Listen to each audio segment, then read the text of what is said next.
C'est encore un plaisir, madame, messieurs, de vous retrouver ce matin sur votre antenne 10-12, le Zénith, avec vous encore ce matin et la grande famille pour mieux vous accompagner à travers cette journée qui se veut particulière. Bonjour à tous, bonjour à vous, merci de nous y rejoindre. Ballon d'essai, les réseaux sociaux et certaines presses locales aujourd'hui présentent en même temps Franck Biya comme étant le dauphin de Paul Biya dans les jours à venir. Qu'est-ce qui se passe aujourd'hui au Cameroun? Les Camerounais valident-ils aujourd'hui cette proposition qui semble créer tant de débats dans les chaumières aujourd'hui? Est-il bien évidemment l'homme de la situation pour ceux qui l'ont connu et pour ceux qui connaissent en même temps son géniteur et les réalités que nous ont présentées, on dira, les acteurs du renouveau aujourd'hui? C'est un ballon d'essai, mais d'aucuns pensent aujourd'hui que à force de parler de lui, ça deviendra comme une musique et d'aucuns finiront par reprendre son refrain. Qu'est-ce qu'il en est véritablement? Qu'est-ce que ça cache aujourd'hui, cette communication, on va dire, par médias interposés? Et ce matin encore, on va bien évidemment le rappeler que le Messager en a fait la une de son journal. Franck Biya, un dauphin cagoulé. La question, bien sûr, est posée.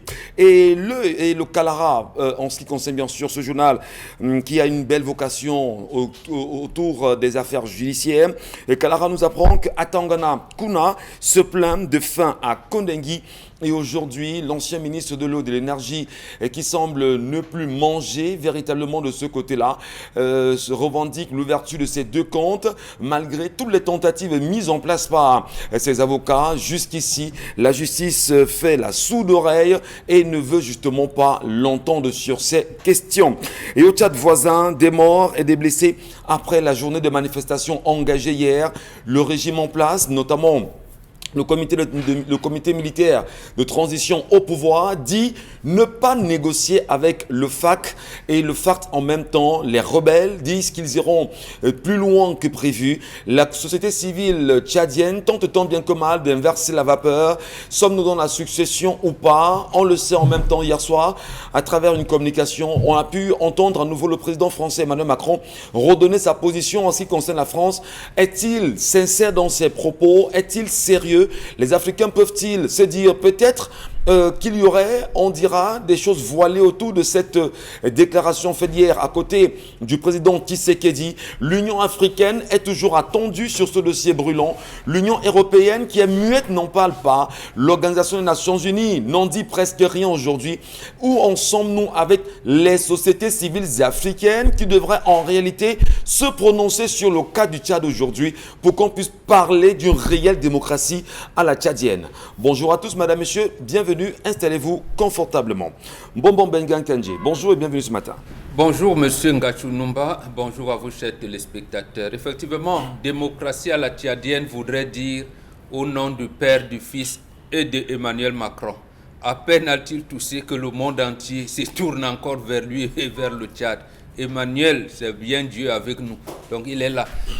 Deuxième chose, après la révélation du professeur Franklin Nyamsi sur la mort de Idriss Déby le 18 avril, alors qu'officiellement on parlait de 20, le 18 avril semble être confirmé comme ayant été le jour où l'ancien chef de l'État tchadien a été froidement assassiné. C'est ce que dit Franklin Nyamsi et ça se précise. Effectivement, également, Nyamsi le dit et ça se confirme de plus en plus que Emmanuel Macron était le premier à savoir, à avoir l'information, et mais également à faire appel à celui qui aujourd'hui assure la présidence du Conseil de transition militaire au Tchad. Mais quand il dit gouvernement civil, il n'a pas dit que le chef d'État est civil. Le Premier ministre peut être civil, le gouvernement et le gouvernement d'union nationale. C'est comme ça qu'il faut y entendre. Parce que Macron dit, il n'a pas fait volte-face. Il reste dans un gouvernement civil, mais un président, lui, il est militaire. Voilà. Est-ce qu'il faudrait bien sûr rester muet par rapport à ce qui se passe aujourd'hui, Mohamed Bengan? On ne peut pas rester muet, on ne peut pas. Déjà au Tchad aujourd'hui, les Tchadiens peuvent-ils vraiment décider de leur avenir en tentant tant bien que mal d'inverser la vapeur avec un régime militaire aujourd'hui au pouvoir? Qu'est-ce qu'il faut faire au plus vite? Que ce soit au Tchad, au Cameroun En Côte d'Ivoire, on en a eu l'exemple, au Mali, partout dans les enclos coloniaux, ou si vous voulez, dans ces pays à domination française, il faut au moins 1000 morts sur le carreau pour que la France recule. La France est prête à tout pour sacrifier les Africains. Mais effectivement, il faut accepter le sacrifice. Si nous voulons sortir du joug colonial français, si nous voulons sortir de la camisole française, ce sera ça le prix à payer. Et pour que nous ne soyons donc pas enclos colonial pour enclos colonial, c'est-à-dire que pays par pays, une coalition commencera par la société civile pour faire un groupe d'intérêt commun pour combattre cet ennemi commun qu'est la France. Voilà. J'ai dit bien, notre ennemi commun en Afrique francophone, c'est la France. Ne cherchons pas ailleurs à tourner. Nos chefs d'État ils ont l'onction de l'Élysée pour venir encadrer toutes les résistances. Et ceux qui résistent, on leur donne un peu à manger ou on les tue. Voilà. Voilà. Mais toujours au Tchad, c'est au nom du Père, du Fils et de Emmanuel Macron. Merci beaucoup, Ben Kandji. On va bien sûr le dire qu'au lendemain du décès d'Idriss Déby, un communiqué a été rendu public d'ailleurs par le Cameroun ou encore, dit-on, par Paul Biya, même si sur ce document, on n'y a pas trouvé la signature, le cachet même du chef de l'État aujourd'hui.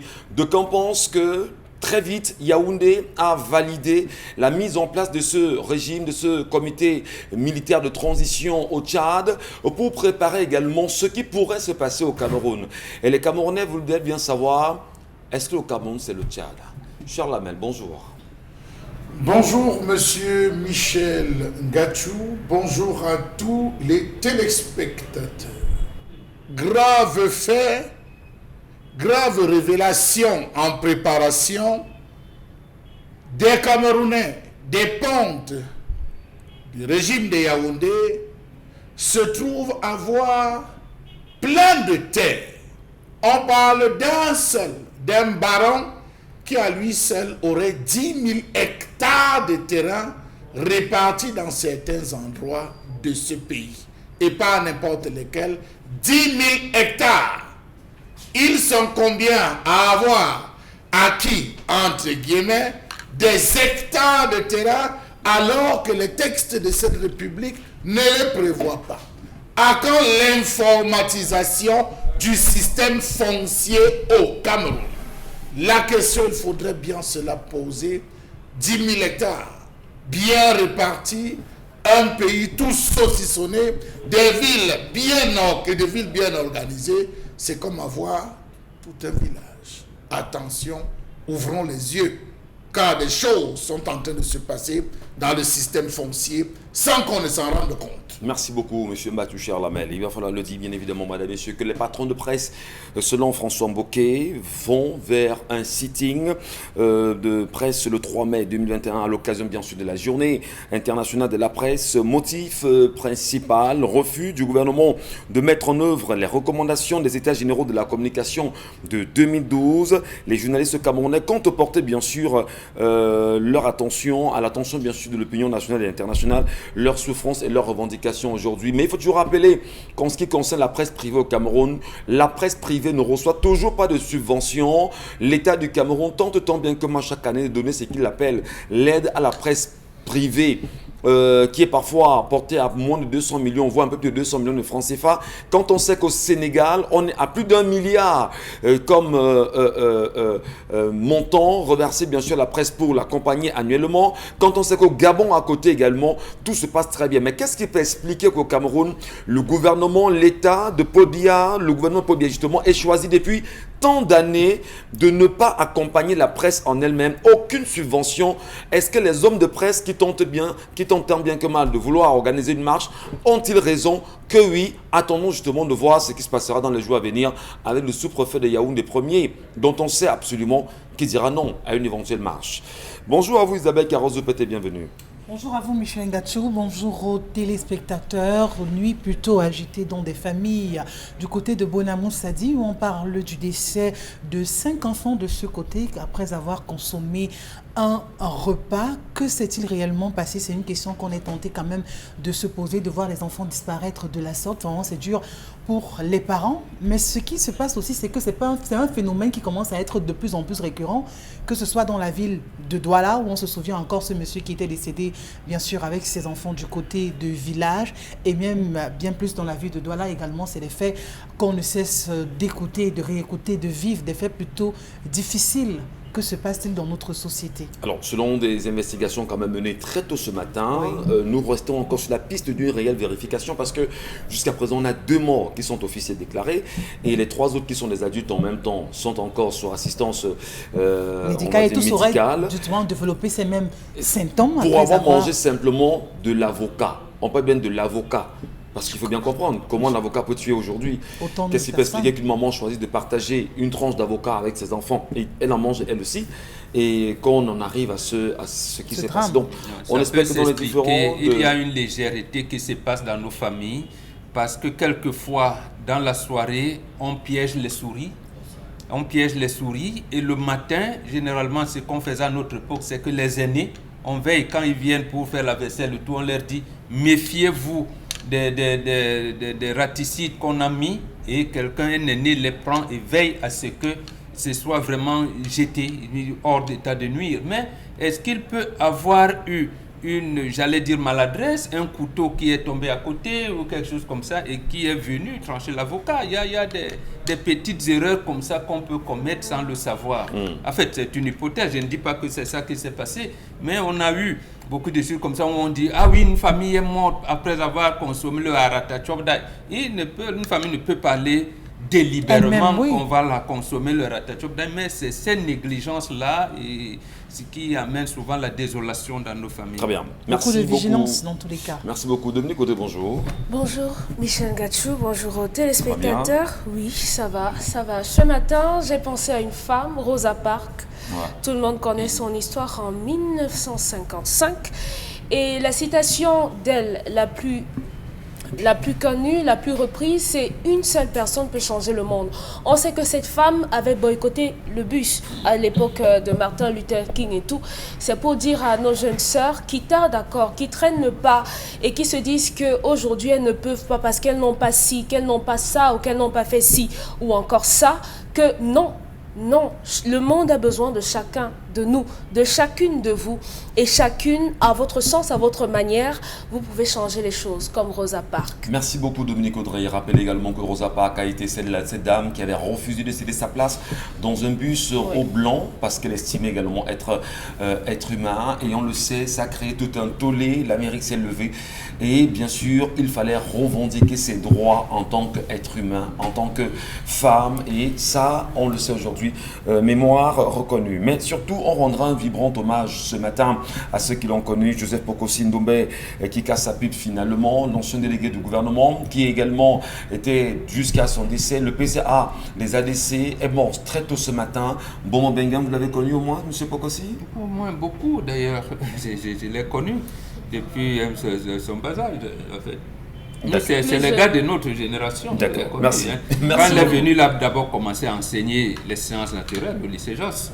Et c'était l'un de eux, s'habillait en blanc, et les premières personnes pour être galant, parce que les shows de Yengele, tu penses que c'est la galanterie commence par eux, porter les chaussures, les chaussures sans chaussettes et tout, voilà. Donc, voilà. Merci. J'étais avec lui à l'époque.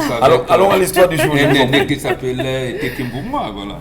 Dominique Audrey, raconte-nous. Qu'est-ce qui s'est passé ce matin? Oui, il se passe qu'on a un jeune homme qui aimerait savoir s'il est sous le coup, ou bien les personnes qui partagent sa vie sont sous le coup de malédiction. En 2012, il rencontre une jeunette avec qui il décide de se mettre. Et pendant 2 années, lui également, il se cherchait. En 2014, il réussit à avoir suffisamment d'argent. Il monte sa société audiovisuelle et il décide d'aller demander la main de cette jeune fille qu'il a rencontrée précédemment 2 ans plus tôt. Et là, lorsqu'il va, on lui a dit que non, pour la procession de toquer à la porte, il faut débourser la somme de 300 000 francs. Ce qu'il a donné. Et à l'issue de cela, on leur a présenté une liste de la dot qui avoisinait les 3 400 000 francs. Il faut mentionner d'abord qu'au départ, les parents du garçon étaient contre cette union parce que la fille n'était pas de chez eux. Malheureusement, on a encore des gens qui pensent comme ça. Et après avoir reçu les 3 400 000 de liste de dot, la maman de la fille appelle son gendre en devenir et lui dit: mon fils, vraiment, moi je ne suis pas d'accord pour qu'on te donne une liste de dot aussi énorme. Donc il faudrait que tu fasses l'effort de donner 1 900 000 pour la dot. Donc, ils ont essayé de discuter et ils se sont accordés sur 1 700 000 francs. Puisqu'il était avec sa mère, il a demandé à sa belle-maman de lui donner la possibilité de donner d'abord 1 million et de donner les 700 000 francs plus tard. La mère n'y a vu aucune objection. Et au sortir de là, il lui a dit que bon, moi je suis séparée de ma fille, du père de ma fille depuis 17 ans. Donc, il faudrait que tu ailles le voir parce que c'est son père dont tu vas discuter avec lui. Ils arrivent là-bas. Le père de la fille, dans sa tête, c'est que c'est 3 400 000 de dot. Donc, ils n'en ont plus parlé. Donc, le garçon, dans sa tête, c'est que c'est 1 million. Le papa, c'est que c'est 3 millions. Il dit au papa: je vais avancer 1 million d'abord. On va se marier et tout. Donc, le père a dit: ok, pas de problème. Ils ont fixé la date de la dot au mois de juillet et le mariage civil au mois d'août. Donc, ils se sont accordés donc sur la date. Au sortir de là, le garçon a loué la salle pour le mariage, les couverts. Ils ont tout apprêté pour les festivités qui encadrent ce mariage. Le soir de la dot, le papa qui s'était présenté comme le chef de la famille présente un autre monsieur à la famille du marié. Et ce monsieur dit que lui, il veut les 3 millions et demi pour la dot, sinon il n'y aura pas de mariage. Ils ont essayé de parlementer de 19h à 2h du matin. La famille de la fille, le monsieur en tout cas, a dit non. Vous nous donnez les 3 millions, auquel cas vous allez vous préparer et vous revenez. Donc le monsieur qui nous envoie l'histoire dit que ce jour-là, ils ont laissé les 1 million, ils ont laissé la nourriture, les boissons et tous les à côté qu'on ramène généralement, et que la chèvre qu'on avait rapportée pour le mariage ce jour-là a fini par mourir. Mais malheureusement, il n'a pas épousé cette dernière. Donc la première question, la première partie de son problème, c'est de savoir s'il ne réclame pas la dot de cette jeune fille, est-ce que celle-là sera maudite et ne pourra pas se marier? C'est la première question. Il a rencontré une autre jeune fille il y a quasiment 1 an et plus avec qui il aimerait bien s'installer. Le seul problème, c'est qu'après des enquêtes et des interrogatoires et des discussions avec cette jeune fille, il s'est rendu compte que le premier homme qu'elle a connu dans sa vie est son frère aîné. Y a-t-il une malédiction de sortir avec la même femme que son frère? Voilà l'autre question de ce jeune garçon. Il aimerait savoir pourquoi sa vie est aussi compliquée.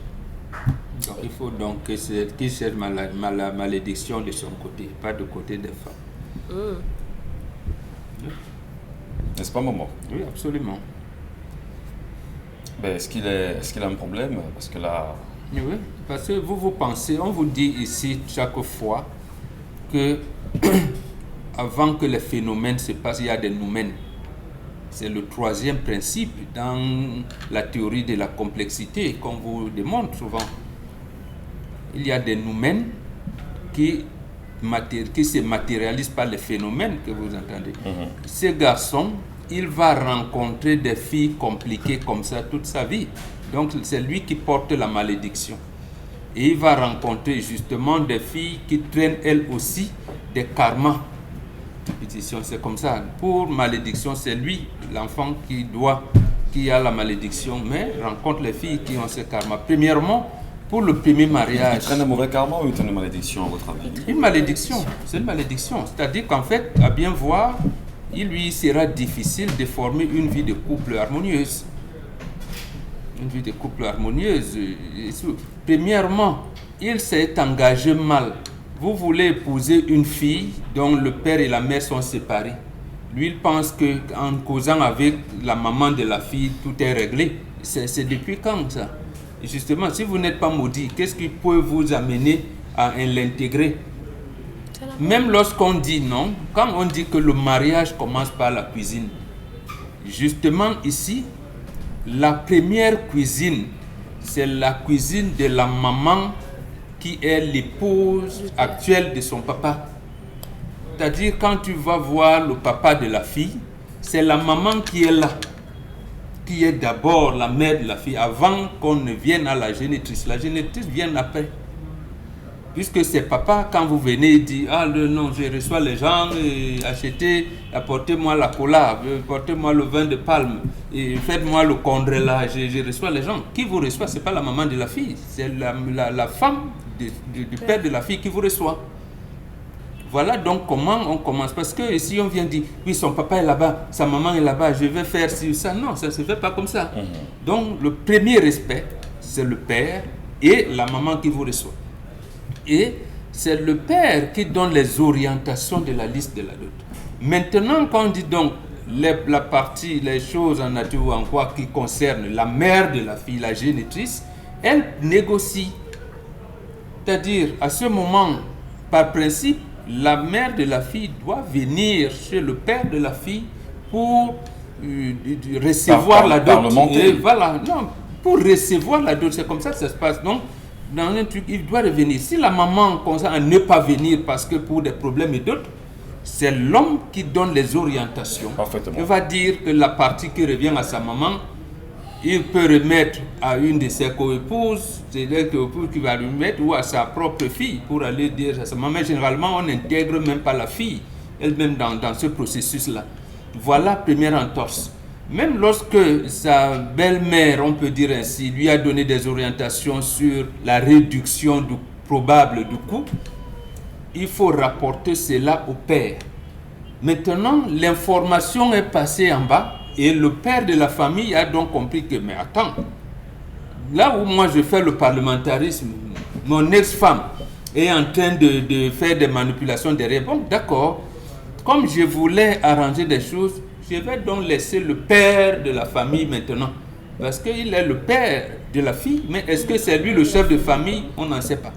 Donc, il va donc dire, je peux être là, ma part arrive. Donc, bêta, je laisse le chef de famille gérer la situation, puisque apparemment l'information est venue que la mère de la fille a revu à la baisse un certain nombre de choses. Il dit, bon, moi je quitte sur ça. La famille va décider. Voilà ce qui est arrivé. Au lieu donc que le garçon viennent avec son père de famille pour négocier, dire que non, on a prévu le mariage de Tengue, ça n'est pas, non, c'est pas comme ça que ça se passe. Voilà. Non, maintenant, la deuxième qu'il trouve, effectivement, cette fille, il y a ce qu'on appelle des pratiques d'inceste, ça se règle, ça se soigne, mais non, mais il n'y a pas eu mariage quand même. Hein. Non, non, il dit il a une relation avec... Il y a une relation. C'était le frère aîné du monsieur. Voilà. La fille a une relation avec son frère. Une relation intime avec son frère, il y a inceste. Et en cas d'inceste, il y a des problèmes qui vont apporter des troubles d'ordre génétique. Et vous qui avez eu des relations intimes avec cette fille, vous portez les mêmes gènes génétiques sur vous. Donc, ce qui amène le garçon à rencontrer des filles compliquées, c'est lui, donc il doit voir de son côté. La malédiction vient de son côté. Mais est-ce qu'il peut l'épouser? Il peut l'épouser, mais après un certain rituel. Isabelle Carole, justement, votre commentaire par rapport à l'histoire de ce matin, qu'est-ce que vous en dites, vous? Je pense tout simplement que, voilà, ils sont emballés dans une mauvaise histoire, puisque la première fille qui devrait épouser, ça arrive et ça capote. Mais comment j'ai quand même, je disais quand même le fait qu'on arrive pour faire la dot vraiment d'une femme, et maintenant la famille qui estime que ce n'est pas le montant, prend quand même cette somme. Parce que ce que moi je sais, c'est que quand on arrive et qu'on veut doter une femme, si on n'est pas d'accord sur tout ce qui se passe, vous repartez avec vos choses. Et puis le jour où vous serez prêt, vous revenez.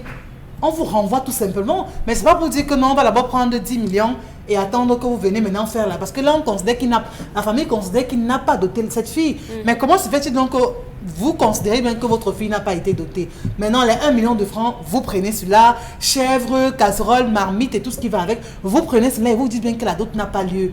Allez et quand vous serez prêt, vous revenez. Mais là, moi, je ne comprends pas. Ça veut dire qu'on a affaire peut-être à une famille qui soit escroc. Je me pose bien la question. Mais non, laisser tomber une telle relation, se lancer dans une autre et savoir que cette dernière vraiment a été avec son frère. Moi, je crois qu'il faut laisser tomber tout de suite. Ça ne sert à rien de vouloir forcer de dire que l'amour aveugle et tout, parce qu'à un moment donné, ça nous rattrape et on a les yeux bien clairs et il se fait trop tard. Donc, si cette fille a déjà eu à connaître l'intimité de votre grand frère, vraiment, je crois qu'elle n'est pas la seule fille sur Terre et que c'est au fil des jours que vous avez tissé cet amour pour elle. Donc, comme quoi, vous pouvez également repartir à zéro, vous relancer dans une autre relation pour espérer vraiment trouver la bonne. Parce que si elle a déjà eu à sortir avec votre grand frère aujourd'hui, qu'elle se mette ensemble avec vous, ça montre que demain, elle pourrait être même avec votre petit frère ou encore avec votre père.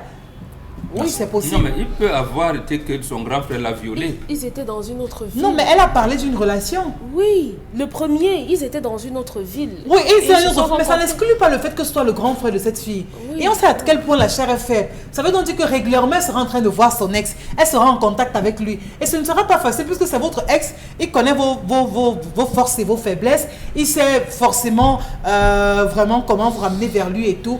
Donc je crois qu'il peut se retrouver dans un ménage où il est plutôt en train d'épouser la femme de son grand frère et non sa femme à lui, parce qu'une fois qu'il aura le dos tourné, cette fille justement peut poursuivre sa relation avec son grand frère. Cher Lamel, commentaire. Vous savez, cette histoire est tellement biaisée à tous les niveaux dans la façon avec laquelle il a rendu à Dominique Audrey que on se pose un peu beaucoup de questions. Bon, passons. Comment est-ce que c'est le garçon qui va négocier le prix de la dot? Il était avec ses parents. Et chez la mère, même pas chez le Je père. vais dire que comment c'est le garçon qui va négocier la dot, le prix de la dot? Si réellement il était accompagné, comme Dominique nous dit, avec ses parents, comment va-t-il négocier avec la mère? La femme ne parle jamais sur les questions de la dot. La femme ne définit rien sur les affaires de la dot. On dit, bon, elle a cette tante-là, tu vas acheter les pagnes, tu vas acheter l'huile, tu vas acheter le sel, tu vas donner, c'est des nombres déjà connus. Autre chose, si vous voulez être un peu plus galant, vous ajoutez autre chose au-dessus, mais c'est connu. Alors, à ce niveau, ils arrêtent un prix. On n'arrête pas de prix, vraiment, on n'arrête pas de prix comme ça, monsieur Michel Ngatou. Il y a tout un conclave. Oui, mais maintenant il sort de là, il va chez le père. Pourquoi avoir donc engagé de négociations? C'est la mère, après avoir dit 1 million, qui lui dit va maintenant voir son père. Je suis d'accord. Pourquoi avoir engagé de négociations? Et s'il était avec ses parents, pourquoi avoir tenu compte de la voix de la femme alors que la femme ne parle pas dans ses affaires? En est-il conscient? Est-ce qu'il sait justement que la femme... Dominique dit qu'il était accompagné de ses parents. Donc c'est des parents analphabètes, monsieur Michel Ngatou, qui ne maîtrisent rien des réalités traditionnelles. Si c'est la mère qui lui a dit viens, Non. S'ils ne maîtrisent rien des réalités traditionnelles. En Afrique, c'est pas permis. Donc je suis un peu désolé pour ce garçon. Je dis c'est lui-même qui s'attire ce mauvais karma parce qu'il veut prendre. Et c'est l'occasion de dire à toutes les familles, à tous les jeunes aujourd'hui, vous vous levez le matin, vous dites, je vais aller doter ma femme. Vous n'êtes rien dans la famille.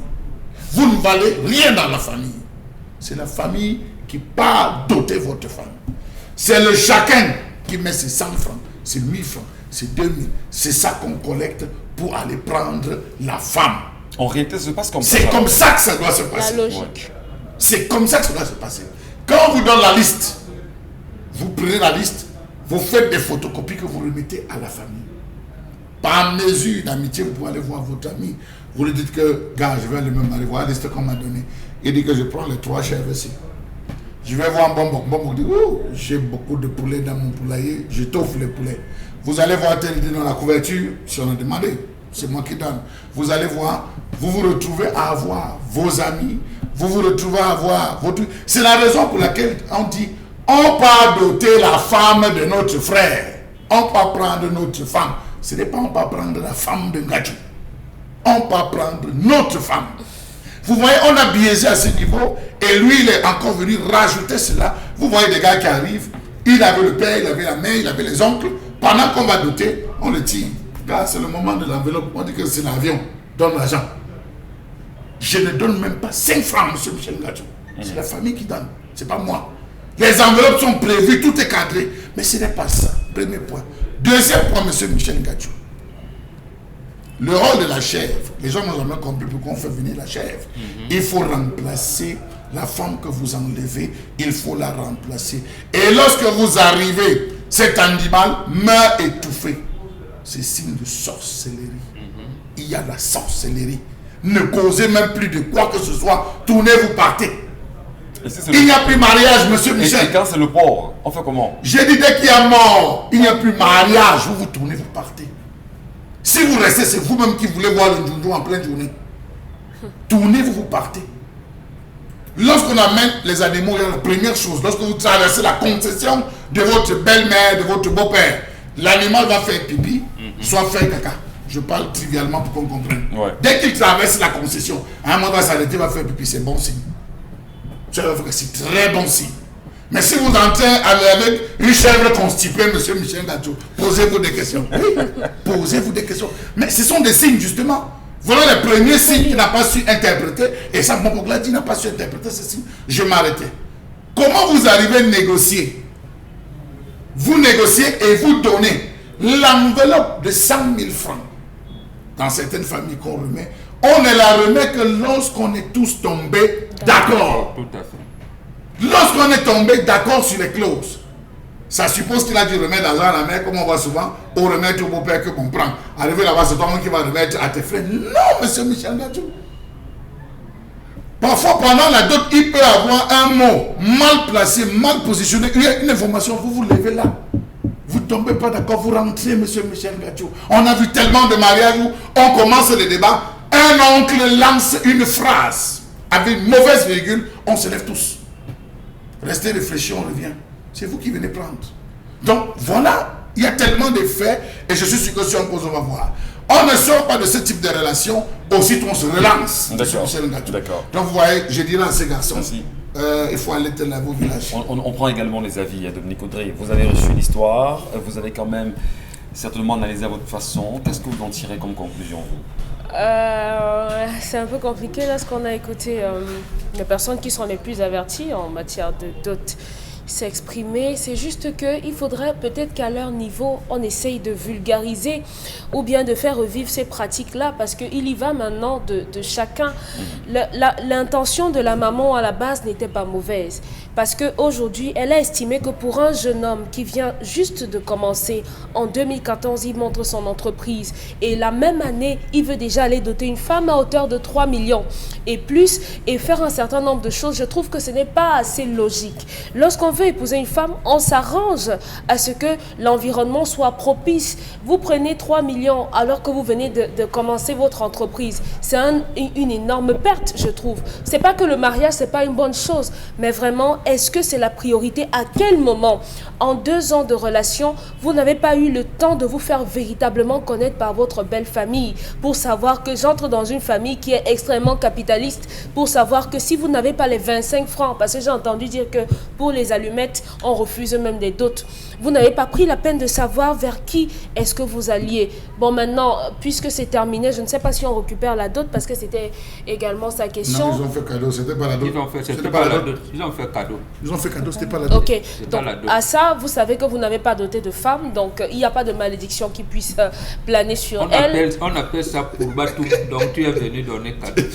Ok, et pour l'autre, ça ne peut pas marcher dans la mesure où, au sein de la famille, il y aura toujours des quiproquos, il y aura toujours des suspicions, et vos parents même ne pourront pas être d'accord de ce que vous soyez avec la femme que votre frère a connue précédemment. Mais maintenant, il faut tout... Bon, Boka dit qu'il faut se laver. Allez vous laver pour enlever... Il faut se laver. C'est vous le problème. Sinon, toutes les femmes que vous allez rencontrer seront des femmes à forte mauvais karma. Merci beaucoup, merci à chacun, merci à vous, madame, messieurs. Vos réactions également sont attendues sur nos plateformes. On vous les rappelle, chaque jour, 10-12, le Zénith sur Equinox TV, pour vous qui nous regardez sur Facebook, ou encore, vous nous laisserez bien sûr vos réactions en numéro qui s'affiche au bas de l'écran au courant de l'émission, madame, messieurs. N'oubliez pas, c'est un sujet majeur, c'est un sujet important, que les familles prennent conscience, mais surtout que la jeunesse masculine prenne conscience du comment aborder une femme, ou du moins une famille, pour en prendre femme.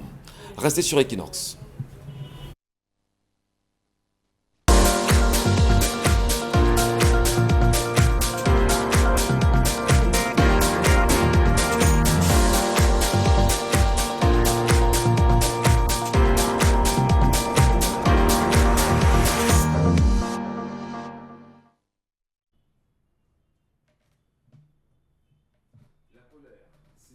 Battu.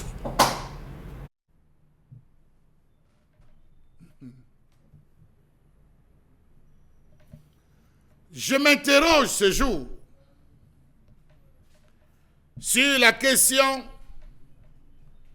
de l'entretien routier au Cameroun. À quoi nous sert véritablement le programme d'entretien routier? À de la figuration, à de la contemplation, ou alors à un réseau gombotique bien établi.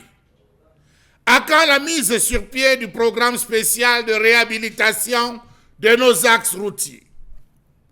Trop, c'est trop. Regardez ces détournements à ciel ouvert dans ce pays. Monsieur le maire et monsieur le maire de la ville de Douala, il est temps pour vous de vous bouger. Ça ne va véritablement plus dans cette ville. Lorsqu'on voit les travaux dans les principales villes de ce pays, notamment la ville de Douala, on se demande si franchement ces travaux sont réfléchis du fait qu'il y a un manque d'objectivité et de nécessité. Comment comprendre que pour ce qui est d'une ville comme Douala, on mette le goudron sur du goudron? Qu'on décape le goudron pour remettre le même goudron. Quelle est la nécessité? Quelle est l'objectivité d'un tel acte? Faites le tour. Deido, à quoi vous allez vous rendre compte qu'à ce niveau, on décape le trottoir pour remettre le trottoir. Mon Dieu. Comment comprendre qu'on casse le trottoir pour remettre le même trottoir alors qu'il n'y a pas de problème? Était-ce nécessaire de refaire? De le refaire au moment où des zones en ont le plus besoin? Des zones comme Koto, des zones comme Lokpom, des zones comme Bonamoussadi et Lokbessou? Point d'interrogation. Comment comprendre l'attribution de ce type de marché à des entreprises inutiles pour ce pays? La nécessité, il n'y a pas, mais la justification d'un gombo bien détourné est bel et bien là. Comment comprendre qu'il n'y a pas de suivi d'évaluation du cahier de charges de ces entreprises dans ce pays? Allez voir le cas de Deido, vous aurez honte. Le cas de Sable en allant vers Bonamoussadi, vous aurez honte. D'ailleurs, quelle est l'identité de ceux ayant gagné cette marché d'entretien routier dans cette ville de Douala? Il faudrait pour le président de la République que les personnes ayant gagné ces marchés, identité connue, rendent véritablement gorge dans ce pays. Des exemples, il y en a. De l'hôpital général, la route se rétrécit jusqu'à la Cour suprême. Lorsque vous partez de l'hôpital général Makepe jusqu'à la Cour suprême, la route se rétrécit. Au niveau de la Cour suprême, elle reprend en 2 voies jusqu'au rond-point Petit Pays. Là encore, il y a 3 cas. Du rond-point Petit Pays, on a 2 voies jusqu'à Ronde-Poulain.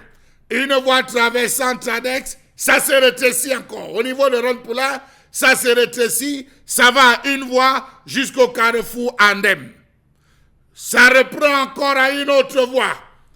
Pour quelle raison dans un pays comme le Cameroun? Comment comprendre que d'une partant toujours du rond-point Petit Pays, elle reprend 2 voies jusqu'à Copacabana. Arrivé là-bas, c'est 1 voie. Ça rétrécit en allant vers Ndogbon. Vous pouvez vous rendre compte, ça en allant vers Ndogbon, cela rétrécit encore, ça devient 1 voie traversant le Ngongé jusqu'à Bokom, permettez l'expression sans publicité. Ndogbon, c'est 1 voie. Du rond-point Petit Pays, on a 2 voies jusqu'à Bijou Makepe. 1 voie encore au niveau de Tradex, c'est-à-dire par Kouvita, d'une voie de Santa Barbara jusqu'au rond-point Maétu. Qui a gagné ces marchés? Qui a gagné ces marchés? Telle est la question qu'on se pose.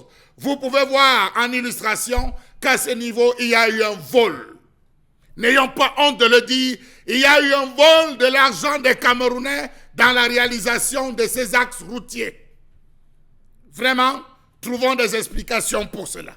Comment comprendre que l'ensemble du patrimoine routier soit dans un état lamentable, que certains axes routiers du pays sont pour la plupart dégradés ou tout simplement inachevés? Aujourd'hui, c'est devenu la panacée. La pose des pavés. Allez voir à Ronde-Poulain. Comment est-ce qu'on est en train de positionner des pavés? La route est ainsi. Vous voyez la position que je prends? Des dénivelés à tous les endroits. Allez demander donc qui sont les ingénieurs qui ont gagné ce chantier de réalisation. Très étonnant dans une ville comme Douala. Les pavés sont devenus la panacée. Espérons qu'on réussira à s'en sortir. Comment comprendre que les investissements dans le secteur routier sont à la traîne depuis plusieurs décennies? Contrairement à la période de croissance des années 80 où le pays s'était doté d'infrastructures routières à la faveur d'une politique d'investissement intensif consécutif au plan quinquennal. Savez-vous que pas moins de 9 structures interviennent à divers degrés en fonction de leur domaine de compétences? Le ministère de l'économie et de la planification, le ministère des finances, le ministère de l'administration territoriale, le ministère de l'habitat et du développement urbain, le ministère des travaux publics, le ministère des transports, le ministère de l'agriculture, le ministère des marchés publics, l'agence de régulation des marchés publics, les collectivités territoriales décentralisées pour ce type de résultats. Lamentable. Lamentable, allons-nous dire. Comment non comprendre sur un autre plan cette dégradation alors qu'il existe des péages? Regardez l'axe Douala-Konsamba. L'entreprise adjudicataire a affiché une plaque annonçant des travaux sur cet axe avec la durée de réalisation. Allez-y voir pour constater qu'elle n'a fait que creuser des trous d'environ 3 à 5 cm le long de la voie sans aucune plaque de signalisation, abandonnant les usagers dans le qui-vive. Jusqu'à Mouyouka, vous souffrez. Partant de Douala, Mouyouka, pas traversant, on va le préciser, avant d'arriver au niveau de Koto Up Station, vous allez vous rendre compte que toutes ces zones, on a creusé, on a abandonné, on a creusé, on a laissé sans aucune signalisation. Connaît-elle, cette entreprise seulement, le nombre d'accidents que ses dirigeants auront sur leur conscience? Roues éclatées, carters cassés, collisions, tonneaux et j'en passe. Non, arrêtez de jouer avec la vie des Camerounais ainsi. Chers usagers, il est temps que vous portiez plainte désormais à ces sociétés. Cela engage leurs responsabilités. Comment comprendre le fait que les principaux arrondissements de la ville de Douala brillent par un déficit criant en termes de routes bitumées? Voilà là où on va, on détourne, on ne parvient pas à expliquer. Est-ce que cette autoroute a été pensée? Vraiment, c'est triste lorsqu'on sait que l'entreprise Tradex, il faut le dire, appartient à des personnes connues. Pourquoi c'est à tous ces niveaux que la route diminue? Parce qu'on aurait dit que ne tentez pas de toucher, sinon la prison. Et l'argent alors, qu'en a-t-on fait? Quelle colère, Charles Mbachou, ce matin. Eh bien, revenez sur l'entretien des voies, l'entretien des routes, la construction des routes en même temps au Cameroun. C'est bien sûr un réel serpent de mer, il va falloir le dire. Dans la chronique signée Charles Mbachou ce matin, des noms sont sortis, des quartiers sont sortis également. C'est pas seulement propre à Douala, Yaoundé également en fait partie, Bafoussam en fait partie aujourd'hui, Pété Passon Bafoussam, Bertois également, et n'est pas loin de la réalité, l'extrême nord, le nord, le sud Cameroun dans sa globalité. S'il vous plaît, allez en savoir un peu plus sur ce qui se passe de ce côté-là. Revenons au sud-ouest, revenons au nord-ouest également. Est-ce qu'on va dire que ça va mieux là-bas? Mais faisons une fixation sur Douala précisément. Et M. Mbachou l'a très bien dit, au niveau de Ronde-Poulain. Vraiment, pour ceux qui nous regardent ce matin, sortez, faites un tour au niveau de Ronde-Poulain. C'est-à-dire, on a commencé à mettre les pavés sur une certaine distance et puis on a stoppé depuis des semaines. Et pour lancer ce chantier, il a fallu forcément qu'on fasse d'abord au moins 90 jours, voire 120 jours, et privant les populations de leurs pommes, Koto et bien d'autres de pouvoir se mouvoir normalement. La poussière à ce niveau ne dit pas son nom. Alors, on construit jusqu'à un certain niveau, on abandonne le chantier et on s'en va. Dans un pays quand même, comme le Cameroun. Isabelle Carrozepé, je commence par vous justement sur cette question. Comment peut-on comprendre qu'en 2021, même si aujourd'hui, l'actuel ministre des Travaux publics, M. Nganou, a beaucoup de soucis avec la justice camerounaise concernant justement les nombreux marchés qu'il leur a octroyés aux uns et aux autres. Pourquoi les Camerounais sont aussi passifs, à savoir qu'ils attendent une route, qu'on leur fasse une mauvaise route et que les Camerounais dorment chez eux paisiblement sur leur laurier sans revendiquer ces routes justement parce que c'est l'argent du contribuable camerounais, donc leur argent qui permet de construire ces routes-là. Comment vous comprenez ça, vous? Bon, Michel, on a l'impression que peut-être que pour vous, ces populations doivent seulement peut-être dormir dans la rue alors, pour se faire entendre. Il faut se faire entendre d'une manière ou d'une autre, de toutes les façons. Oui, parce que ces populations ne cessent de décrier tout ce qu'il y a comme mal-être dans ce pays, mais peinent à être entendues. Et surtout lorsqu'on parle justement de ces questions de voie publique, encore de réhabilitation de la voie publique aujourd'hui, qui ne devrait plus être vraiment à l'ordre du jour, parce que ça fait partie quand même du minimum à offrir justement à ce peuple, de permettre au moins de pouvoir se mouvoir. Quand vous prenez simplement du côté de PK14, quand vous partez du côté de Ndokoti, vous finissez de traverser PK8 et tout, la route est tellement étroite. Je dis étroite, les accidents sont tellement fréquents sur ces axes et on a une route tellement étroite. Et lorsque vous traversez PK14, PK15, 16, 18 jusqu'à 21 et tout, vous avez un goudron, je ne sais même pas si on dira que c'est une goutte goudronnée ou pas. Parce qu'on a l'impression que l'autre même de la goudronnée, autant mieux la laisser justement telle qu'elle était avant.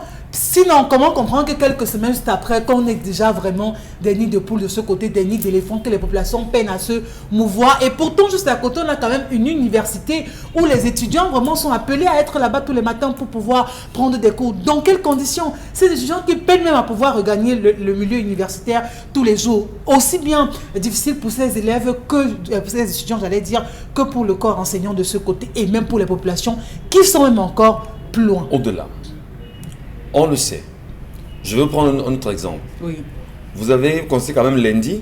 Bien sûr. Alors quand vous partez de Koto pour lundi, est-ce que vous savez au moins qu'il n'y a pas de route à lundi aujourd'hui?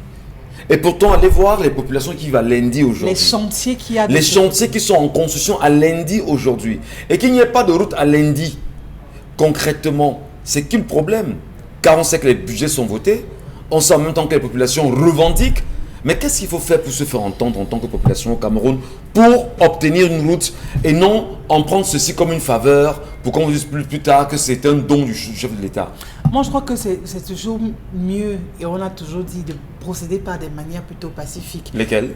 Oui, de pouvoir peut-être aller rencontrer au minimum peut-être les autorités locales pour se faire entendre, pour vraiment pouvoir envahir ces milieux, venir en grand nombre et justement pour se faire entendre. Parce que oui, eux, ils ont toujours du mal à ce que dans les journaux ou alors à la une des éditions d'information qu'on soit en train de titrer justement sur leur peut-être commune d'arrondissement pour décrier le mal-être de certaines populations. Donc je crois que peut-être c'est de cette façon aussi que les populations gagneraient à se faire entendre. Puisqu'elles ont déjà usé de tout, mais sont elles qui sont en train de payer le prix fort. Parce que ce qu'il faut dire, c'est que la conséquence directe, c'est que le coût du transport est tellement élevé. Vous arrivez dans un carrefour comme celui de Koto et pour prendre une moto pour arriver encore chez vous à lundi, vous devez dépenser 500 francs, 600 francs et même plus. Pourtant, vous avez payé 250 partant de l'école publique pour arriver au carrefour Koto. Mais comment comprendre qu'étant là-bas, il faut payer 600 francs pour regagner votre domicile? Pourtant, le salaire que vous avez peut-être à la fin du mois n'est même pas peut-être conséquent. Autre chose également, ça favorise l'insécurité parce qu'il y en a qui se plaisent justement quand vous avez du mal à rouler pour vous dérober autant de choses. Donc, on peut comprendre l'atmosphère vraiment désagréable dans laquelle ces populations aujourd'hui sont en train de vivre. Dire en même temps que la tâche incombe dans sa globalité au gouvernement camerounais, le ministre des Travaux publics aujourd'hui, les maires qui sont également mis à contribution pour la construction de ces routes-là. Mais Charles a évoqué Dominique Audrey. Il y a bon exemple d'ailleurs, lorsque vous partez de l'hôpital général pour l'endroit baptisé Cour suprême, effectivement, au niveau de l'hôpital général, vous vous rendez quand même compte que la route est assez ouverte, assez large. Mais en arrivant au niveau justement de la Cour suprême, c'est une piste qu'on a. Alors, finalement, qu'est-ce qui fait problème? Quelle est cette façon de construire les routes dans un pays? Les gens sont au courant de cela, ça ne dérange personne, on salue. C'est comme ça qu'on construit dans un pays, vous avez vu ça? C'est-à-dire que c'est triangulaire en fait. Hein. Voilà, ça commence bien et à la fin, ça finit sur un piquet. Oui, on n'oublie pas également, quand on est du côté de Yassa, où on va vers Niala, on a une route à 2 voies, vraiment très grande et vraiment facile pour se mouvoir. Mais une fois que vous arrivez au château, Niala pour rallier jusqu'ici. C'est une voie. Une seule voie. Une piste même, voilà. Parce que dit même une voie, c'est même trop dire. Ouais. C'est une piste. Pourtant, quand vous quittez Yassa pour Château, vraiment, on a une route à deux voies. Mais après, on ne comprend pas la transition. Un transformateur qui est au centre, et ça devient une piste. Au-delà de Niala, est-ce que vous savez au moins qu'au niveau de la pénétrante est de la ville de Douala, les chantiers sont arrêtés, les entreprises qui avaient gagné le marché n'y sont plus aujourd'hui, rien ne se fait. Alors, je ne sais pas comment vous pouvez apprécier ça, vous aussi, Dominique Audrey. On s'en fout des Camerounais. Je vais vous dire que c'est quoi. Je vais vous dire que Gadou Messi a fait comment avec ses chantiers, avec ses routes. Pourtant, il était très engagé lorsqu'il était devant le Parlement pour défendre ses 460 quelque chose de milliards pour son budget de cette année. Donc maintenant, on se pose énormément de questions.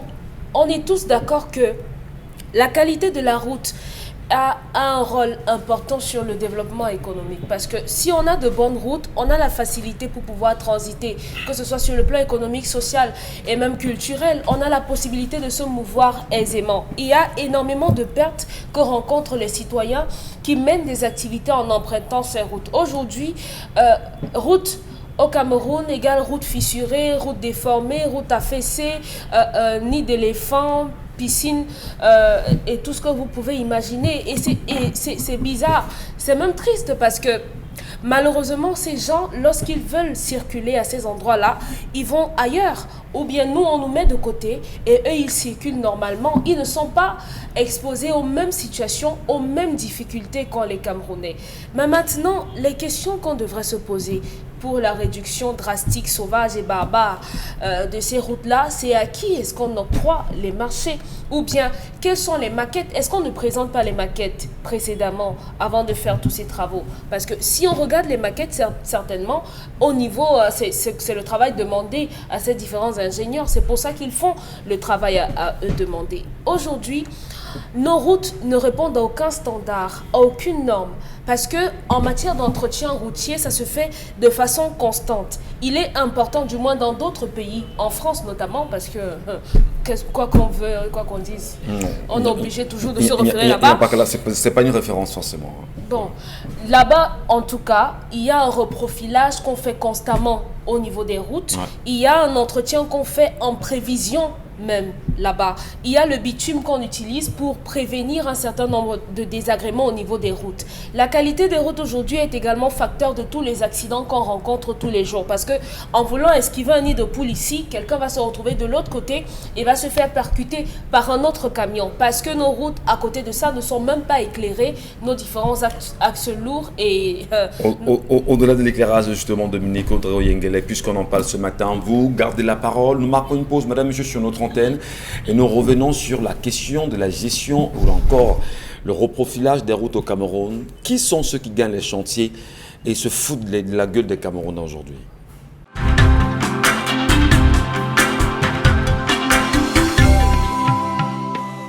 Merci, bon retour mesdames et messieurs, restez sur Equinox Télévision avec le Zénith en même temps, comme chaque jour, nous vous accompagnons et nous tentons à travers les nombreuses réalités qui gravitent autour du Cameroun de nous poser des bonnes questions. Et l'une des questions quand même qui nous interpelle ce matin, c'est de savoir qu'est-ce qui se passe avec les rapports demandés par le Fonds monétaire international concernant la gestion des fonds Covid-19 au Cameroun.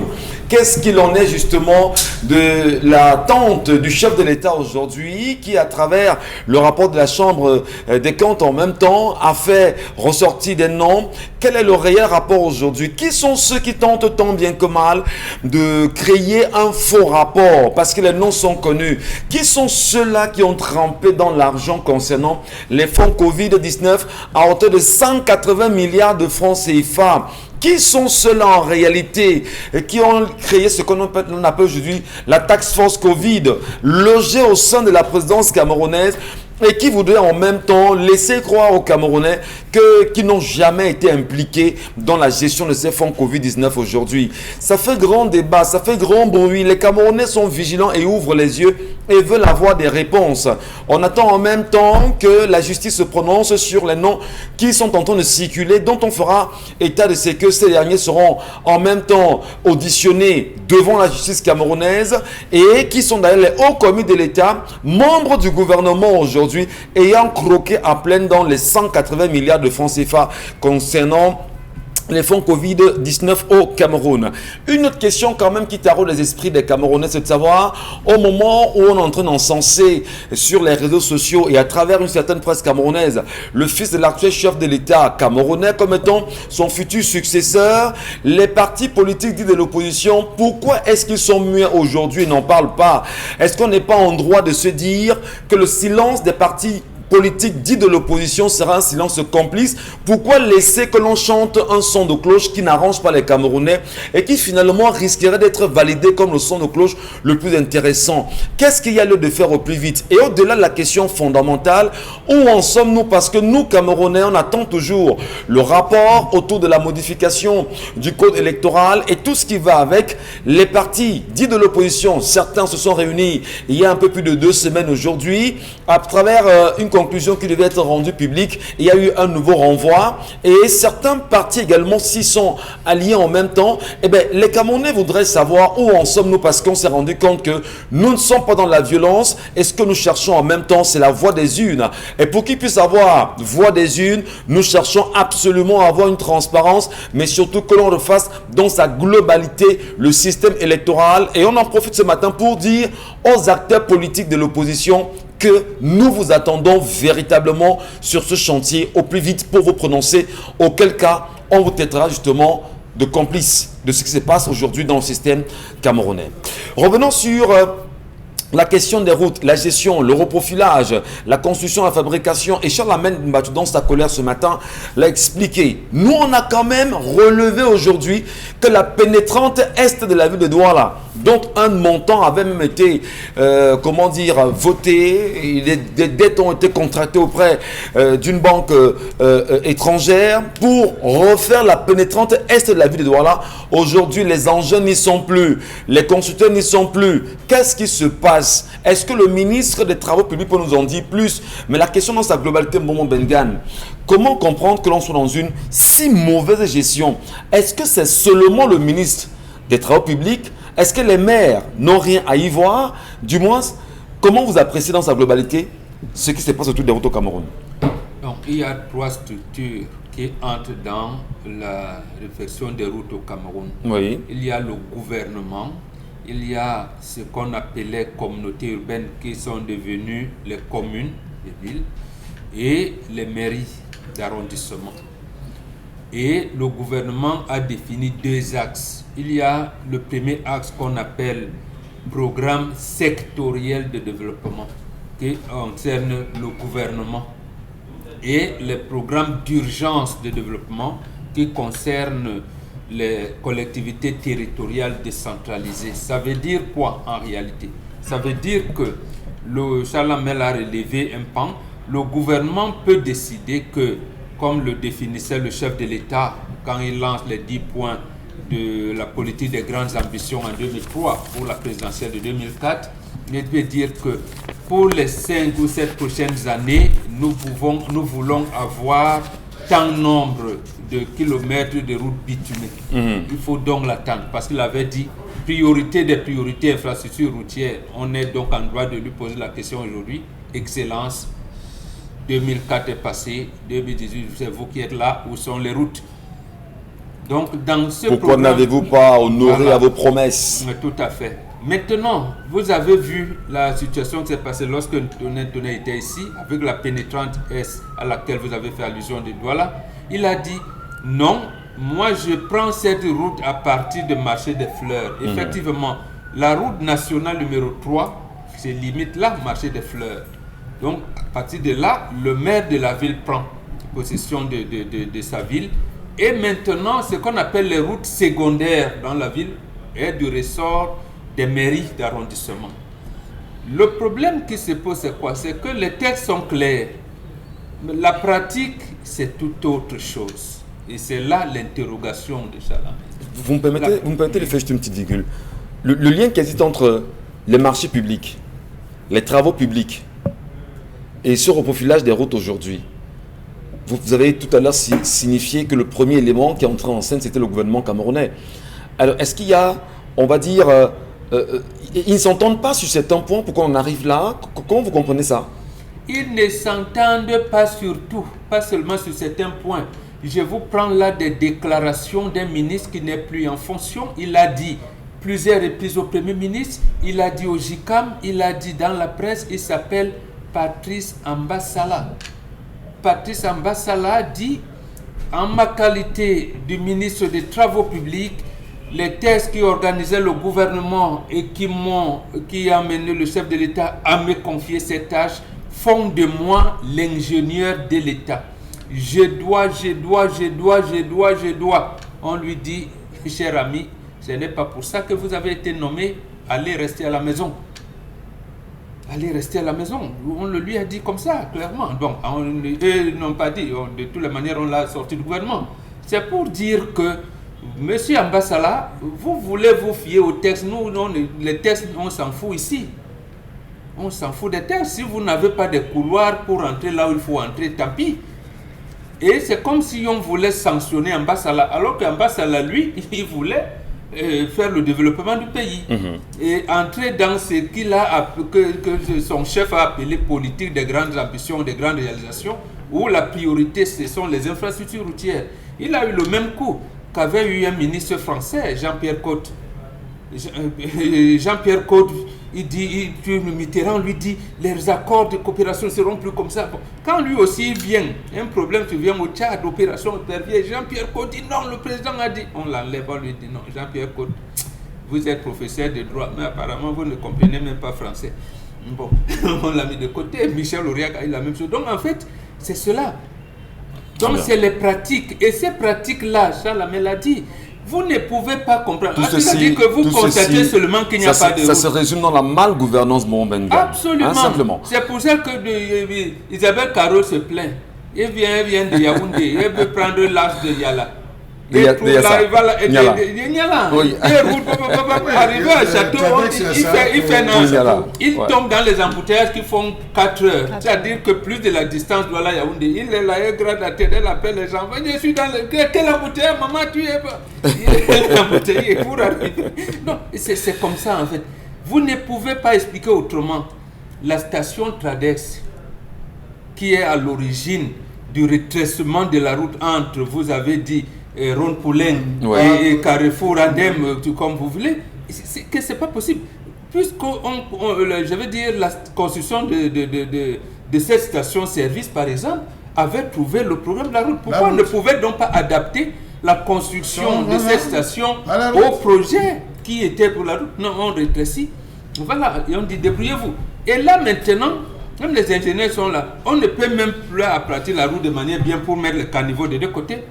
On est obligé de mettre les carreaux. Je vous dis, il faut y aller, bon, voilà, là, on rentre pour le nain. Et puis, on parle des pavés que l'on pose là-bas. Mais écoutez, c'est un côté qui bénéficie moins des pavés et sur moins de 500 mètres quand même. Et l'autre côté, le côté droit, gauche, on n'y retrouve rien. 1992, la société brésilienne Andrade faisait la route entre Douche à quoi et devait faire jusqu'à Ndokoti. Arrivé au niveau de Carrefour Agib, on dit arrêter. Il dit mais non, je dois continuer. Donc la route en fait s'arrêtait là, Carrefour Agib. Et on a dit prolonge un peu, on prolongé jusqu'à André Camrail. Au point où c'était rétréci jusqu'à Ndokoti. C'est récemment qu'on a ouvert l'émission. Et c'est la même chose se fait au niveau de Bali, Commando. André dit non, nous quand on fait des ravins pour empêcher les inondations dans les quartiers, ces ravins sont couverts. Mais comment on dit laisse ça là? Et qu'à côté des ravins qu'on fait, il y a 3 mètres d'un côté, 3 mètres de l'autre pour permettre, rendre fluide la circulation, on dit laisse comme ça. Donc voilà, donc ces pratiques-là n'existent pas dans les terres. Vous constatez seulement que vous n'avez pas de route. Vous allez vous fier au maire, le maire va gratter la tête. Vous vous fiez au maire de la ville qui s'appelait délégué du gouvernement, il se place la tête. Là-bas, je vous ai donné le comportement d'Ambassala. Donc, quand vous entendez dans le ministre Nganou du Messi anglais chinois, qui vous a même mis ici, Est-ce que qui vous connaît même? Où est-ce que vous avez travaillé? Où est-ce que vous avez travaillé avant de venir au Cameroun? Alors que c'est... Bon, ça veut dire quoi? Ça veut dire qu'à l'époque, voilà, Talba Mala qui était ministre de... Bon, lui, il a donné les marchés sans que son collègue des travaux publics ne soit au courant. Et pourtant pas de continuité. Alors qu'ils ont un même premier ministre qui, en principe, tous les derniers jeudis du mois, il fait un conseil de cabinet. Bon, ça veut dire que chacun a ses entrées à la présidence ou dans des endroits. C'est incroyable. Voilà, il mène la politique. Cher Lamel Mbathio, c'est quand même fort aujourd'hui parce que la question, du moins les Camerounais sont dépassés. Est-ce qu'ils ne peuvent rien faire? Parce qu'il y en a qui me demandent quand est-ce qu'ils descendent dans la rue. Monsieur Michel Gachou, je ne fais que faire ce que je sais faire. C'est le chef de l'État qui a laissé la corruption s'étendre dans ce pays. C'est le chef de l'État le problème. C'est le chef de l'État le problème dans ce pays. Comme l'aime à le dire, il faut le dire, toutes ces différentes personnes qui font des observations au niveau de la politique de gouvernance de ce pays. Monsieur Michel, expliquez-moi quand même un fait. Pourquoi les routes faites à l'époque allemande existent encore jusqu'à aujourd'hui? Parce qu'elles étaient bien faites. Pourquoi les constructions faites à l'époque allemande? Allez à Deido, circulez à Deido, vous allez voir des maisons faites à l'époque allemande où on n'a pas refait la peinture. C'est là. Vous voyez encore des tôles de l'époque allemande. Là, c'est encore là, monsieur Michel Gachou. Même les établissements scolaires. Hein. Mais aujourd'hui, nous avons quoi? C'est à peine si le premier soufflement de vent ne vous enlève votre toiture, monsieur Michel. Ça, la mer prend seulement. Le pont de Déa date de 1911. Or, celui de Vouri qui s'est effondré date de 1954. Voilà. Donc, vous voyez. Mais oui, voilà le banditisme qu'on a laissé entrer dans ce pays. Des bandits, des pilleurs, des voleurs, monsieur Michel Gachou, qui ne se sont pas gênés pour consommer, manger tranquillement au nom de quoi va me faire, quoi me fera. Ce pays est vraiment une curiosité planétaire de Cameroun. Prenez les axes, monsieur Michel. Je suis sûr que le maire de la ville sort, il se balade de temps en temps. C'est mon voisin d'ailleurs. Regardez, monsieur Michel Gachou, au niveau de la direction des douanes. Quel est l'état de la route au niveau de la direction des douanes? Bongo parlait du marché des fleurs. Au niveau du marché des fleurs, il y a une grosse crevasse.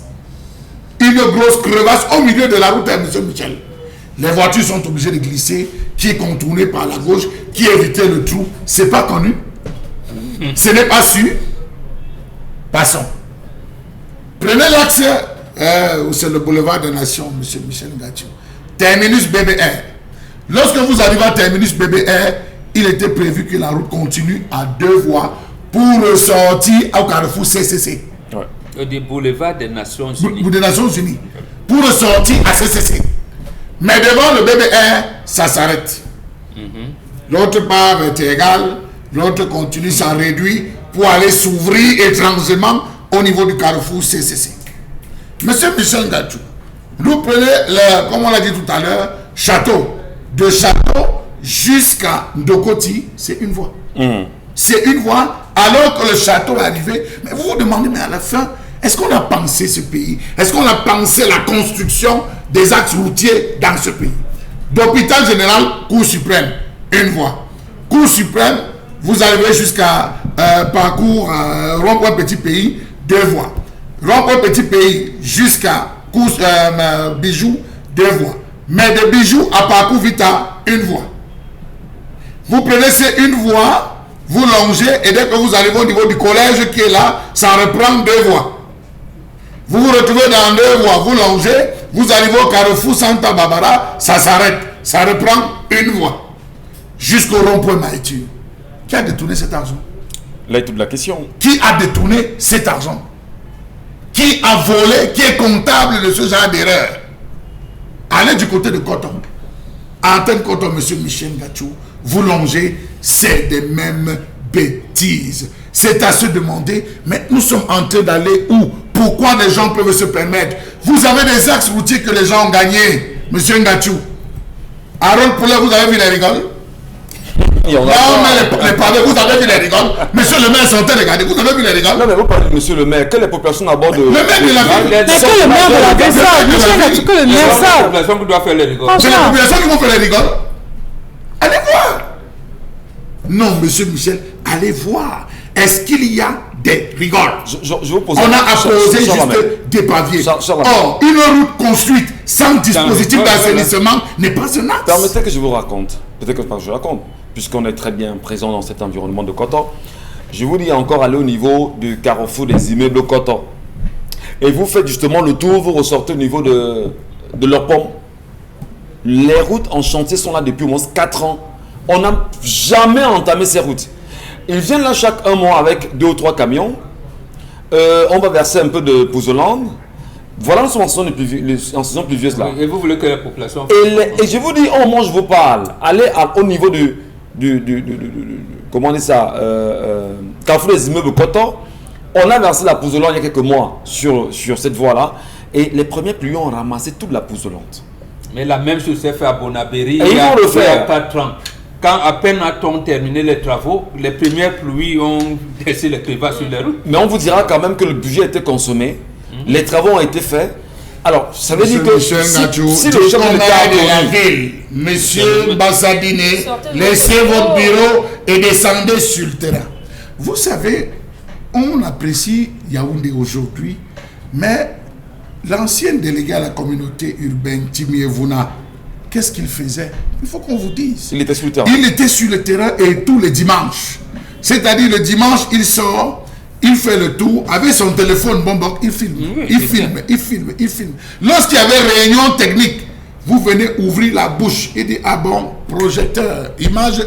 On envoie, c'est de ça dont vous parlez. Projecteur, image 2. Vous avez vu comment il a pu redresser la ville. Oui, on peut encore accorder même ça. Le délégué, le maire de la commune, le maire de la ville vient d'arriver. Il a déjà plus d'1 an. Il devrait se bouger. Mais est-ce que sa place est au bureau? Il doit se bouger pour l'axe Ron-Poulain. Il doit poser des questions, monsieur Michel Gachou, sur l'axe partant de l'hôpital général jusqu'au rond-point Maléture. Il doit poser les bonnes questions, monsieur Michel Gachou. C'est très important de le savoir. Il faudrait que ces gens rentrent de gorge. Voilà. Qu'on ait la culture. Qu'on ait vraiment la culture des gens qui devront payer. Qu'on arrête ces histoires de lobbying. Qu'on arrête ces histoires des amitiés. Il va arrêter comment ça l'amène, puisqu'il n'a pas été élu. La décision est venue de Yaoundé en disant que c'est lui. Voilà. Et que dans c'est lui. Si les gens qui ont été impliqués d'une manière ou d'autre ont proposé son nom, il vient les liquider. C'est bien dommage ce que vous dites en même temps, hein, parce que concernant le maire de la ville de Douala, M. Mbassadine, c'est l'injonction du Rassemblement démocratique du peuple camerounais. Il était imposé par le Rassemblement. Il était imposé. Douala est moche. Luc Messi au niveau de Yaoundé a été imposé. Voilà. Tous les maires qui sont en ce moment en service au Cameroun, dans toutes les villes, ont été imposés par le RDPC parce qu'il faut justement contrôler le budget. Et beaucoup vous ont fait savoir que la mairie, c'est des budgets énormes à gérer. Donc, ce n'est pas le problème des populations qui intéresse le RDPC, mais c'est simplement gérer le budget et l'être au cœur à plein dents. C'est ce qu'il faut retenir simplement. Donc, si Mbassadine, en ce moment en fonction, ne peut pas descendre sur le terrain, aller seulement à Ron-Poulain quand vous lui demandez, faire un compte rendu, ce qu'il a vu à Ron-Poulain de façon précise et concise, comprenez simplement justement le système dans lequel vous vivez. C'est ce qu'il faut comprendre. Les messages d'Isabelle Carole, je vous en prie. Il faut une autre colonisation au Cameroun. Il faut une autre colonisation. Colonisation populaire alors. La colonisation du peuple camerounais par le peuple camerounais. Merci beaucoup. Isabelle, nous vous écoutons. Le problème de l'entretien routier de nos jours est une véritable gageure dans notre pays. Toutes ces personnes qui ont été plébiscitées pour s'en occuper sans faute, éperdument, que ce soit le MINTP, les maires, les super-maires, personne ne se soucie du bien-être des Camerounais. Ils méritent tous la pendaison. Les Camerounais méritent mieux que ce cauchemar. Et pourtant, ce ne sont pas les fonds qui manquent. J'ai les larmes aux yeux chaque fois que je dois me déplacer de Douala pour l'Ouest. D'ailleurs, j'ai perdu mon ami ce week-end sur la route de Bafang au lieu d'Imoumé, alors qu'il tentait d'esquiver un nid de poule avec son véhicule. Prions juste que ces personnes aillent en prison pour que nous respirons un tout petit peu. C'est signé Prince William Lebou. Oui, même la Moumé, oh là là.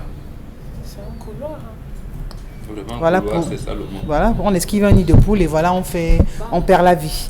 La maman de la fille est matérialiste car la dot ne s'arrange jamais avec les femmes. Et pour le jeune homme, il est très bête. Le mieux pour lui, c'est d'abandonner les 2 filles et chercher une autre fille et bien se préparer avec sa propre famille avant de s'engager dans une autre aventure de dot. Topo et Palais depuis On peut pas dire que la Melon. maman soit matérialiste parce qu'elle voulait simplement diminuer la dot. Je vous en prie. Voilà, on va rapidement passer à autre chose, je vous en prie, on va revenir au message après. Merci de nous rester présents sur Equinox. On va marquer une petite transition en allant saluer bien sûr nos amis de Sendwave qui sont avec nous ce matin en studio. Bonjour mademoiselle et bienvenue sur Equinox Télévision. Bonjour, Comment devons-nous vous appeler? Ewenye Aïda. Voilà, Aïna ou Aïda? Aïda. Aïda, merci beaucoup. Alors, veuillez nous présenter à nouveau votre rôle chez Sendwave. Que nous offrez-vous ce matin, Aïda? Alors, je suis la représentante de la croissance de Sendwave, qui est une application qui permet aux personnes à l'étranger d'envoyer de l'argent directement et à de moindres coûts, directement dans le portefeuille mobile MTN ou Orange. Vous pouvez trouver l'application soit sur Google Play Store pour les utilisateurs d'Android ou alors App Store pour les utilisateurs d'iPhone. Et j'aimerais préciser que les pays d'envoi pour lesquels vous pouvez utiliser Sendwave sont le Canada, l'Angleterre, l'Amérique, la France, la Belgique, l'Italie, l'Espagne et l'Irlande. Et les pays qui peuvent recevoir de l'argent sont le Kenya, le Ghana, l'Ouganda, la Tanzanie, le Nigeria, le Sri Lanka, la Côte d'Ivoire et le Libéria. D'accord. Alors, pourquoi les gens devraient-ils utiliser Sendwave, Aïda? Je vais vous donner quelques raisons pour lesquelles vous pouvez utiliser Sendwave. La première est que lorsque vous téléchargez l'application pour la première fois et que vous entrez vos coordonnées, il faut savoir que 100 $ est ajouté au montant que vous voulez transférer à une personne. C'est-à-dire que si vous voulez transférer peut-être 200 $, ça sera 205 $ qui sera reçu par la personne. Et maintenant, jusqu'à la fin du mois d'avril, nous avons une promotion spéciale. Il suffit juste d'utiliser le code promo Equinox afin d'être enregistré pour figurer parmi les 2 gagnants pour recevoir 200 $ ou euros, tout dépend de la devise que vous utilisez. La seconde raison est que Sendwave est très pratique, c'est-à-dire que vous n'avez plus besoin de de quitter le chez vous. Vous aurez uniquement besoin de votre téléphone portable. Vous téléchargez l'application soit sur Google Play Store ou alors sur App Store. Vous entrez les coordonnées de la personne et puis le tour est joué. La troisième raison est que Sendwave est très fiable et sécurisé. C'est-à-dire que les données de nos utilisateurs, lorsqu'ils sont entrés dans le téléphone portable, ils sont cryptés. Et la quatrième raison est que si vous avez un souci d'envoi d'argent ou quoi que ce soit, nous avons une équipe d'assistance disponible 24 heures sur 24 et 7 jours sur 7. Alors justement, comment s'inscrire et commencer à utiliser Sendwave?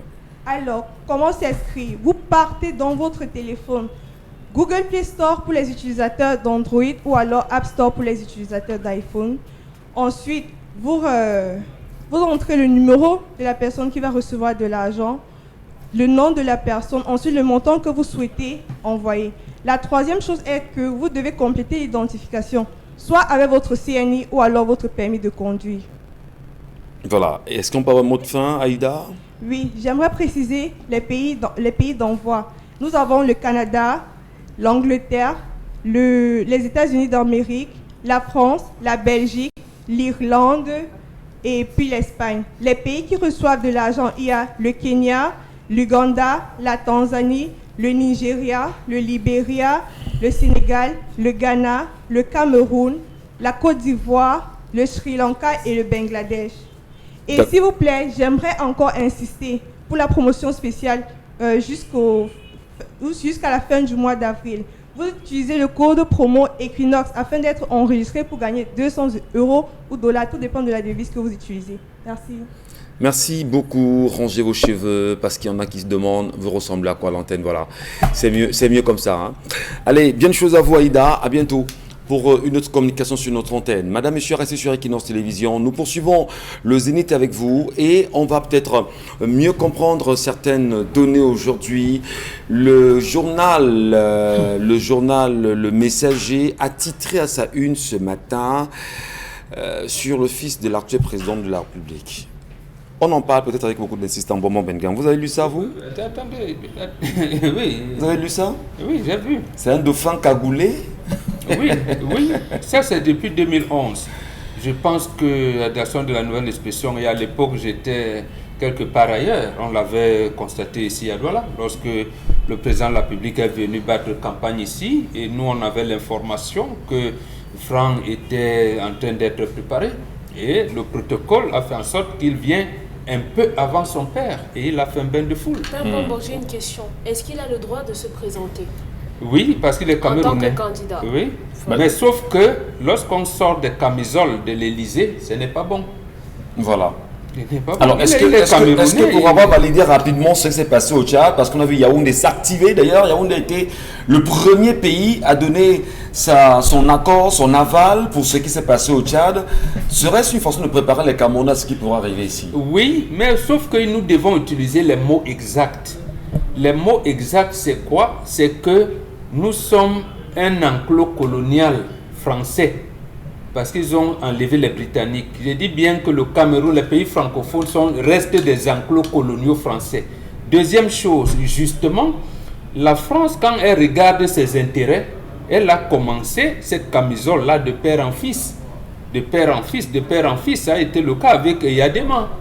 Oh, ça a été le cas au Bongo. Le Cameroun se laissera faire. Les Camerounais sont-ils aussi idiots qu'on vous prépare psychologiquement à valider ça? Les Togolais ne sont pas idiots, les Gabonais ne sont pas idiots. Mais la politique, c'est un rapport de force. Ouais. La France vous dit, je maintiens, je mets celui-ci.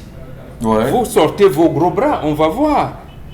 Donc, le problème, c'est ça, c'est qu'en fait, sortons donc les bras. Et il faudrait c'est l'information que les Camerounais devaient garder aujourd'hui pour les Camerounais, que le moment venu, on va l'imposer et sortez vos gros bras, on verra. C'est ce qu'on doit comprendre. Et il faut voir, Oumniobel avait dit en 57, quand il a dit lutte unie sur tous les fronts pour sortir du joug colonial. Si on ne fait pas comme ça, c'est fini, on n'a rien. Et c'est pour cette raison que même la naissance de l'OUA en mai 1963 avait acté sur ça. Sur quoi on dit non-ingérence dans des politiques intérieures. Donc on ne traverse pas les frontières héritées de la colonisation. C'est pour vous maintenir dans des enclos. Pour ça, c'est mauvais. Donc en fait, pour le cas du Cameroun, du Tchad, de l'Afrique, la France avait dit, en coulisses, pour libérer le Cameroun, il faut au moins 1 million de morts. Donc, elle est prête à tout. C'est donc à nous de savoir que nous avons une guerre à mener contre un ennemi commun qui est la France. Est-ce que c'est l'occasion justement de préparer les Camerounais à une guerre réelle? Oui. Pour une libération réelle, totale du pays? Parce que là, s'il faut justement préparer les Camerounais à ça, mais est-ce qu'on ne va pas se dire aujourd'hui, il n'y a pas de société civile au Cameroun, il y a assez des partis de l'opposition qui peuvent peser de tout leur poids pour qu'on puisse en même temps entendre les voix des Camerounais, s'exprimer, dire ce qu'ils veulent. Est-ce que ce n'est pas l'occasion de dire aux Camerounais, faites attention à ceux qui entendent se préparer, ça risque d'être très difficile à l'avenir parce qu'il y a justement un gré à gré qui est en train de s'acter pendant que nous y sommes. Oui, c'est comme ça qu'il faut voir et leur repréciser que le gré à gré, c'est ça qui a toujours encadré le pouvoir politique en Afrique francophone. Ça a toujours été le gré à gré. On a commencé d'abord par éliminer, par décapiter les leaders. Ensuite, on décapite les présidents de la République qui ne voulaient pas être encartés par la France. Pour notre cas en Afrique centrale, le cas du Tchad est révélateur avec Tombalbaye. Le cas de la RCA est révélateur avec Barthélemy Boganda.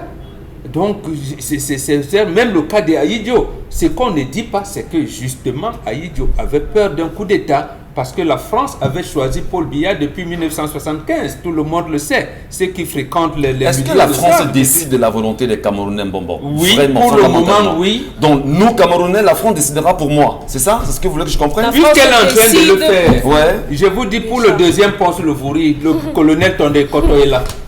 Il a voulu lever le ton en disant à la coopération française, non, nous allons mener, parce qu'il avait constaté que l'argent qu'on voulait mettre pour les études dépassait l'argent qu'on avait estimé être pour la construction. Mais il a dit, mais comment?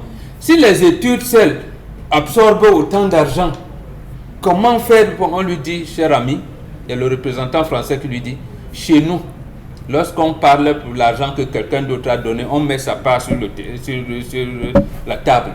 Voilà. Colonel est tombé. Quand il est là, il peut vous dire, c'est la France qui décide.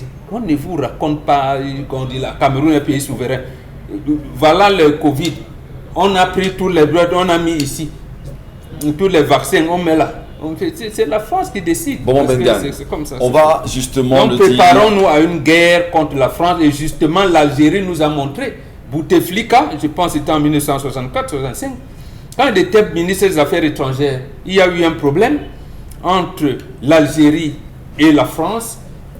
Lorsque les Français ont répudié quelques Algériens qu'on soupçonnait poser les bombes en France, Wari Boumedienne a fait la même chose. Maintenant, Bouteflika qui rentre des Nations Unies, il est reçu par De Gaulle. On lui tend le micro perron de l'Élysée, il dit, je vous dis que la France ne peut pas expulser les Algériens de France. Alors qu'on dit, mais non, officiellement, il n'y a jamais rien. Il dit, on vous dit, mais pourquoi? Il dit, la France sait que l'Algérie sait faire la guerre, donc elle ne peut pas s'amuser. Très bien. Attendons justement de voir, est-ce que les Camerounais attendent un messie qui viendra sauver le peuple camerounais? Est-ce que les Camerounais resteront passifs devant ce qui est en train de se préparer? Grosse mascarade de vol encore d'arnaque des consciences aujourd'hui concernant leur avenir. Attendons de voir en même temps, puisqu'on se posait la question de savoir où est aujourd'hui le professeur Maurice Kamto du MRC qui, souvenez-vous, il y a quelques jours seulement, est sorti faire toute la clarté sur le projet Survie Cameroun Survival Initiative. Où en est-il aujourd'hui? Qu'est-ce qu'il en est des partis dits de l'opposition camerounaise? Pourquoi restez-vous muets quand on prépare les consciences camerounaises à pouvoir valider ce qui ne sera pas le choix des Camerounais?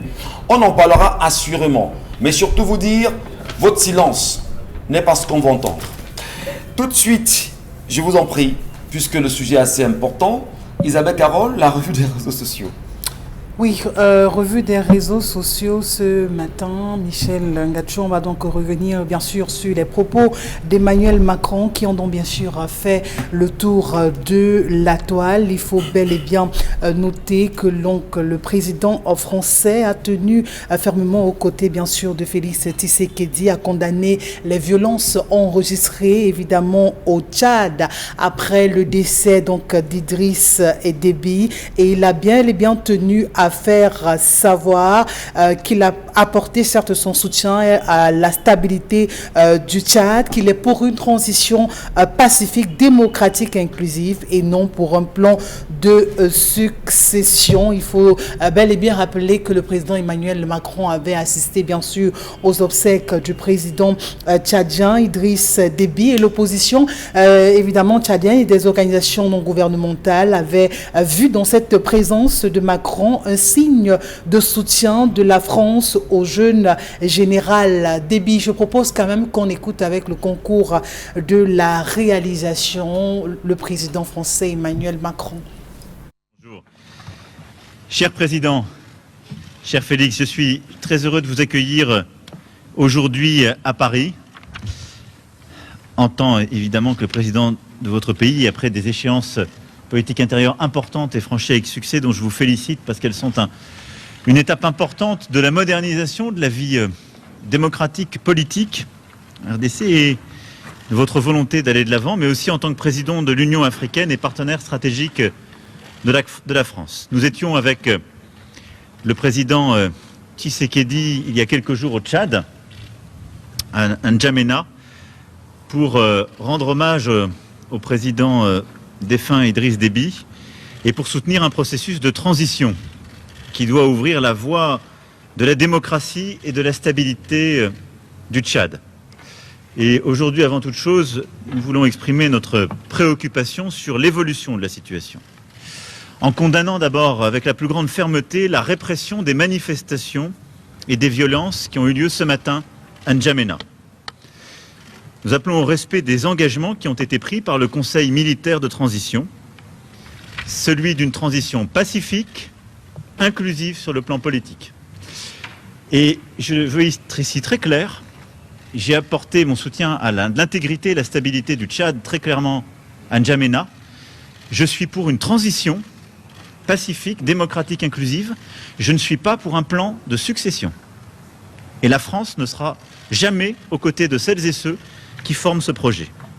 Le temps est venu de lancer un dialogue politique national, ouvert à tous les Tchadiens. C'est ce qui est attendu aujourd'hui du Conseil militaire de transition et c'est la condition même de notre soutien. Et je veux ici dire que nous resterons engagés aux côtés de l'Union africaine, que préside le président Tshisekedi cette année, aux côtés aussi du G5 Sahel, et je veux saluer l'effort des présidents du G5 Sahel qui ont aussi œuvré à cette médiation avec beaucoup de force, et il faut que dans les prochains jours nous puissions rétablir la situation qui aujourd'hui me préoccupe très fortement.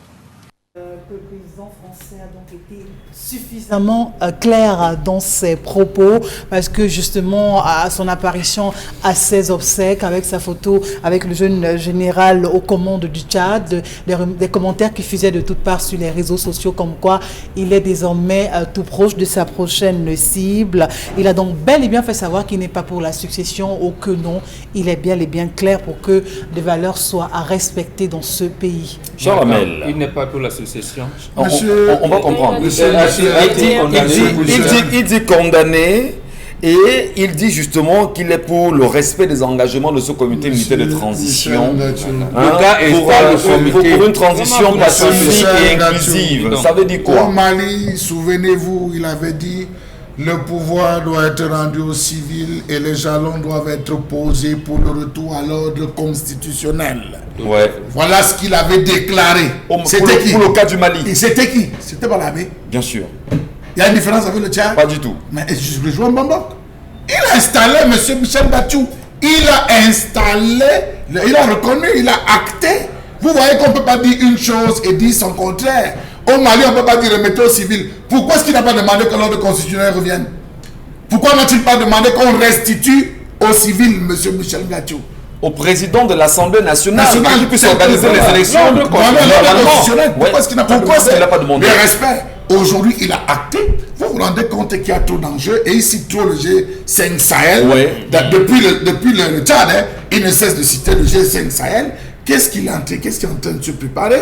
Qu'est-ce qu'ils sont en train de rechercher? Dans ce G5 Sahel, Charles Hamel Bachou, il faut le dire, le Niger qui est très impliqué dans le combat contre les terroristes dans le G5 Sahel est bien évidemment ce qu'on appelle aujourd'hui la base arrière des terroristes venus du Tchad qui se seraient réfugiés. Et d'ailleurs, hier, depuis hier, des informations nous parviennent comme quoi le Niger a ouvert ses frontières, on va dire, à l'armée tchadienne d'entrer au Niger happer ceux qu'on considère aujourd'hui comme les terroristes du FAC. Vous comprenez quand même les enjeux du G5 Sahel. Les enjeux du sous-sol sont énormes. Je ne sais pas si vous avez suivi l'entretien de l'épouse d'Hissène Habré. Bien sûr. Si vous avez suivi, vous allez vous rendre compte qu'elle a essayé de présenter le schéma de tout ce qui est arrivé à Idriss Déby en disant qu'ils ne sont pas loin. Elle-même, elle a vécu la même chose avec son mari. C'est des richesses. On ne va pas s'éloigner de ce fameux problème de la bande d'Aouzou qui revient et de la bande d'Aouzou qui est là. Donc, vous voyez que les enjeux sont énormes, M. Michel Gatchou. Mais justement, on l'a vu quand même aux côtés du président Tshisekedi qui aujourd'hui préside, on va dire, qui est à la présidence de l'Union africaine aujourd'hui.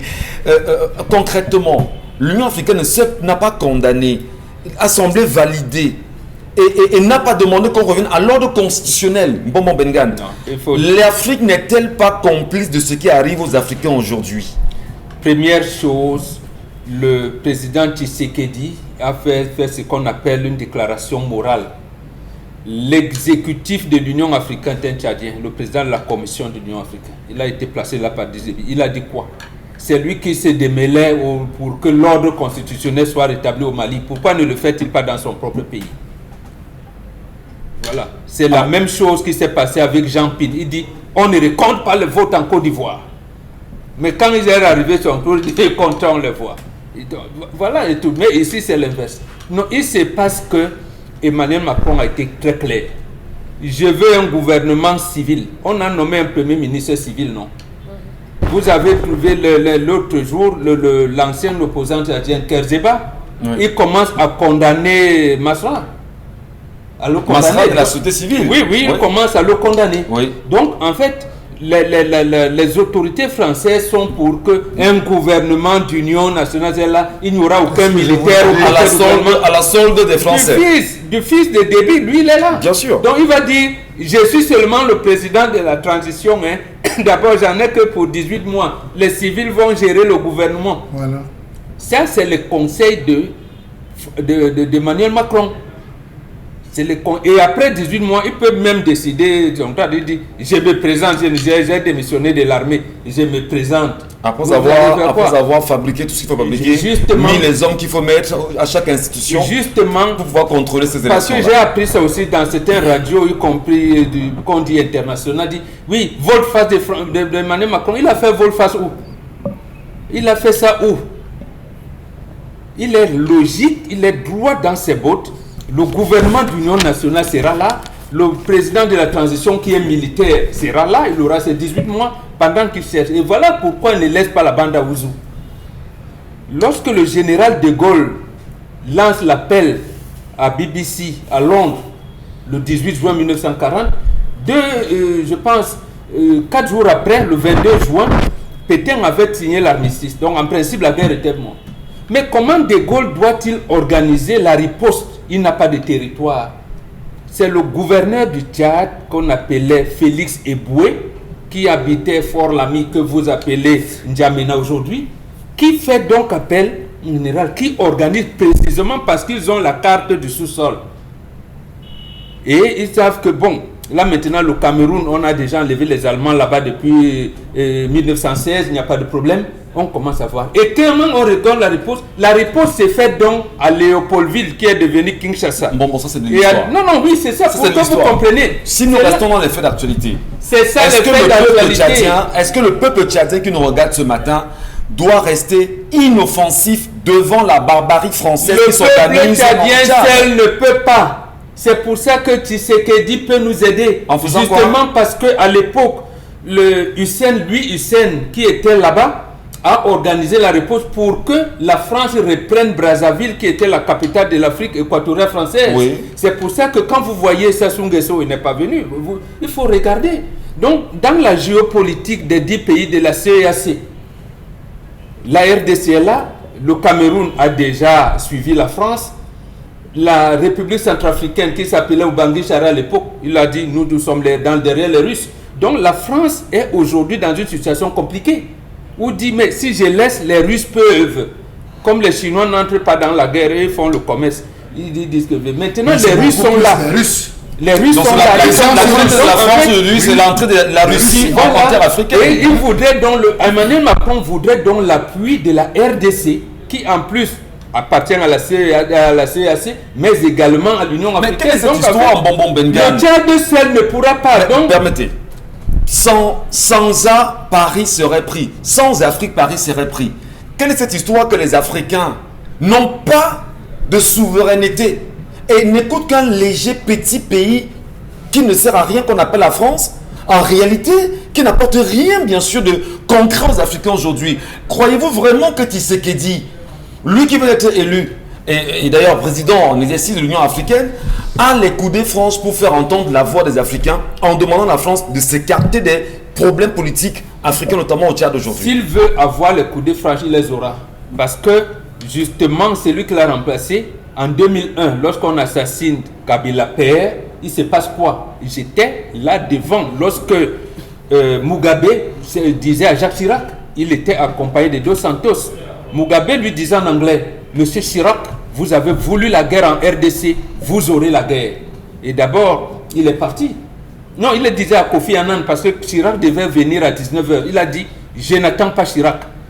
Il a dit à Kofi Annan, vous voulez la guerre, vous aurez la guerre. Il a pris l'avion, il est parti. Et ils ont imposé le fils de Kabila. Et vous savez bien, la manipulation a commencé. C'est Kabila qui a tué son père, c'est ceci. Alors que c'est les Français, les Américains qui étaient derrière l'assassinat de Kabila.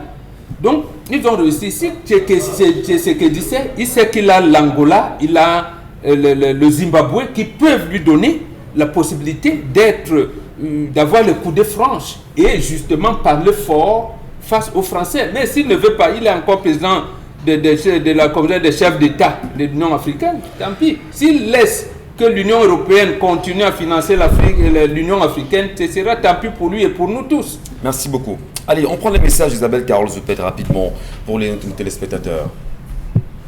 Oui, réaction SMS. Bonjour à vous, le Zénith. Je pense tout simplement que cet homme doit se remettre en question de tout ce qui se passe dans sa vie et pourquoi pas prendre les conseils de ses précieux parents.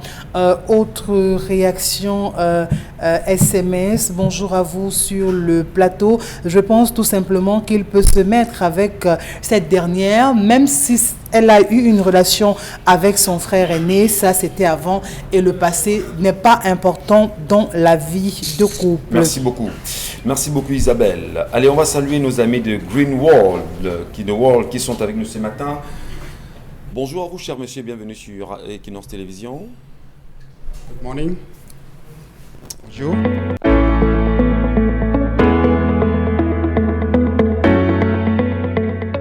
Green Home Depot présente son tout nouveau concept, la cuisine écologique.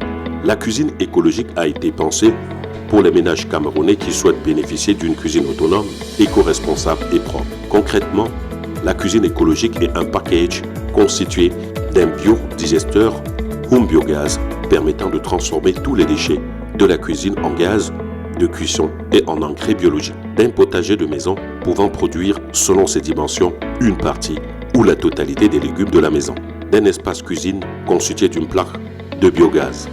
Grâce à la cuisine écologique de Green Home Depot, valorisez vos déchets et cultivez vos propres aliments. Using what we already have. Allez, rebonjour cher monsieur, bienvenue chez nous ce matin. On parle de Green World. Il s'agit de quoi s'il vous plaît? Il s'agit de... Allez-y. Il s'agit de... un système de recyclage des objets de la cuisine et transformé à... You can speak in English if you want, without problem. Okay, let me speak in English. I think Cameroon is bilingual. Yes. Let me first start with English, maybe I'll conclude in French. Okay, this is a system that we recycle food product from the kitchen. We produce gas back to the kitchen, and we produce fertilizer for the farm. It's a whole chain up.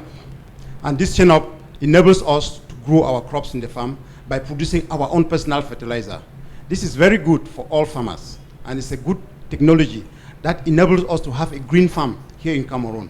So I'm inviting all Cameroonians to make an effort to have this at home. I am a farmer. My name is Ivo Akom.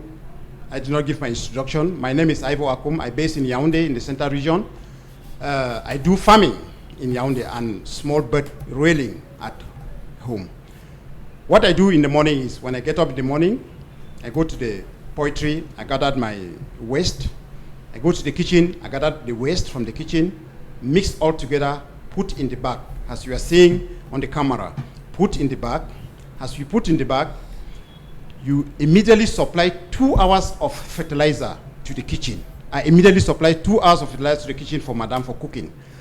And 10 liters of fertilizer that goes back to the farm. This is a whole chain up. During the farming season, I usually suffer a lot of dryness during dry season. I have white pepper farm, I have limes farm, I have a pawpaw farm. During dry season, I was very surprised. This is 1 year of experience that I'm using this system. I was very surprised that the green leaves of white pepper was producing during dry season. And the limes, as small as their age was, it was resisting the sun. So there was no complications like insects during the dry season to attack the plants. I was very surprised. So you can see the white pepper produced during dry season. It is marvelous. You can see it is very green. The pawpaw, you will not imagine the taste you will ever have it in your mouth. Please, I'm inviting all Cameroonians to do their best to have this system at home. It helps us to have a good health. It helps us to have a good, clean environment for the children, for our health, and for the rest of the generation. This is a good system that is calling all of us. It is not expensive. We can afford it at any hour of the day. To have this presentation. Il faut bien sûr rappeler que nous découvrons là avec vous l'expérience de Monsieur Akoum, qui est un agripreneur en zone périurbaine de Yaoundé, qui utilise des biodigesteurs Omé Biogas depuis plus d'1 an, afin justement de transformer les déchets organiques en énergie. C'est ce qu'on peut retenir ce matin. Merci à vous d'être passé chez nous ce matin, madame, monsieur. Merci, monsieur Akoum.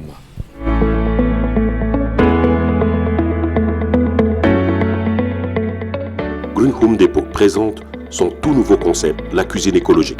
La cuisine écologique a été pensée pour les ménages camerounais qui souhaitent bénéficier d'une cuisine autonome, éco-responsable et propre. Concrètement, la cuisine écologique est un package constitué d'un biodigesteur Home Biogaz permettant de transformer tous les déchets de la cuisine en gaz de cuisson et en engrais biologique, d'un potager de maison pouvant produire selon ses dimensions une partie ou la totalité des légumes de la maison, d'un espace cuisine constitué d'une plaque de biogaz.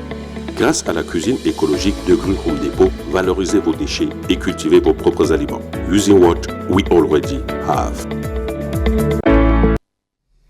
Et nous vous remercions pour ce moment que vous nous avez accordé encore ce matin sur notre antenne. Madame, Monsieur, prenons rendez-vous demain lorsqu'il sera 10h sur Equinox. Ne l'oubliez pas, le Cameroun est le nôtre et ensemble, on doit le reconstruire.